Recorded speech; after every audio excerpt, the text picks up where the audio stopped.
OpenAI bans Chinese accounts using ChatGPT to edit code for social media surveillance.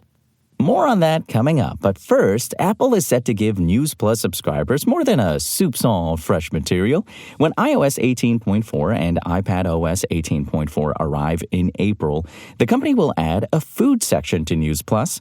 This will include tens of thousands of recipes, along with stories curated by Apple News editors about healthy eating, restaurants, kitchen essentials, and so on. Apple says the world's top food publishers, including All Recipes, Bon Appetit, Food and Wine, Good Food, and Serious Eats, will supply the recipes and stories. One notable omission from that list is the New York Times, which has a separate subscription for its famed cooking app.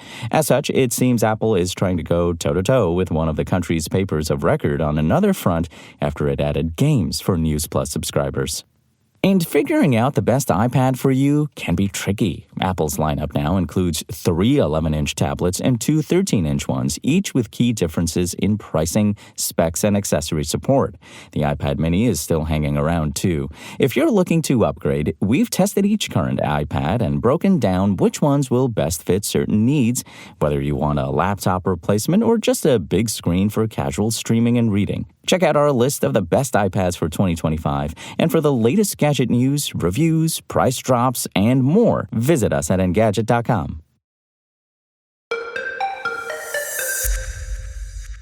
OpenAI has banned the accounts of a group of Chinese users who had attempted to use ChatGPT to debug and edit code for an AI social media surveillance tool, the company said Friday. The campaign, which OpenAI called Peer Review, saw the group prompt ChatGPT to generate sales pitches for a program those documents suggest was designed to monitor anti-Chinese sentiment on X, Facebook, YouTube, Instagram, and other platforms. The operation appears to have been particularly interested in spotting calls for protests against human rights violations in China, with the intent of sharing those insights with the country's authorities. This network consisted of ChatGPT accounts that operated in a time pattern consistent with mainland Chinese business hours, prompted our models in Chinese, and used our tools with a volume and variety consistent with manual prompting, rather than automation, said OpenAI. The operators used our models to proofread claims that their insights had been sent to Chinese embassies abroad and to intelligence agents monitoring protests in countries including the United States, Germany, and the United Kingdom. According to Ben Nimmo, a principal investigator with OpenAI, this was the first time the company had uncovered an AI tool of this kind. Threat actors sometimes give us a glimpse of what they are doing in other parts of the internet because of the way they use our AI models, Nimmo told the New York Times. Much of the code for the surveillance tool appears to have been based on an open-source version of one of Meta's Llama models. The group also appears to have used ChatGPT to generate an end-of-year performance review where it claims to have written phishing emails on behalf of clients in China. Assessing the impact of this activity would require inputs from multiple stakeholders, including operators of any open-source models who can shed a light on this activity.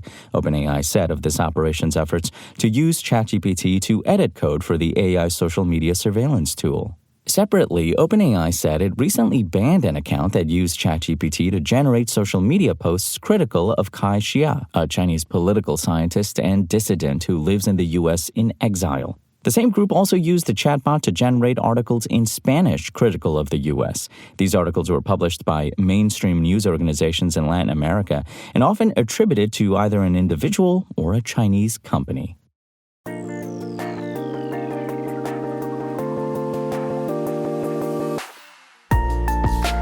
Thanks for listening to the show. Make sure to rate, review, and subscribe on Apple Podcasts. Today's show featured journalism by Engadget contributor Igor Bonifacic and was produced by Spoken Layer. I'm Imran Sheikh, and as always, we'll talk more tomorrow.